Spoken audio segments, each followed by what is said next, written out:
ধলাইয়ের ইসলামাবাদ এলাকায় মানসিকভাবে অস্থির এক মহিলার মৃতদেহ পাওয়া গেছে।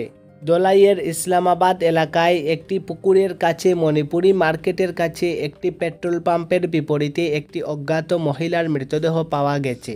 বুধবার সকাল 11টার দিকে এ ঘটনা ঘটে বলে এলাকাবাসীর দৃষ্টি আকর্ষণ করে। জাতীয় সড়ক থেকে কনিক দূরে একটি আম গাছের নিচে দেহটি পাওয়া যায়। স্থানীয় বাসিন্দারা সঙ্গে সঙ্গে পুলিশকে খবর দেন এবং ধলাই থানার officer incharge inspector Manoj Barua তার দল নিয়ে ঘটনাস্থলে পৌঁছান। প্রাথমিক তদন্তে জানা গেছে মৃত মহিলা একজন গৃহহীন পথচারী ছিলেন, যিনি মানসিকভাবে অস্থির বলে মনে হচ্ছে। তাকে গত কয়েকদিন ধরে এলাকায় ঘুরে বেড়াতে দেখে গেছে বলে জানা গেছে। প্রত্যক্ষদর্শীরা দাবি করেছেন তারা ওই মহিলাকে সকালে পেট্রোল পাম্পের কাছে দেখেছেন।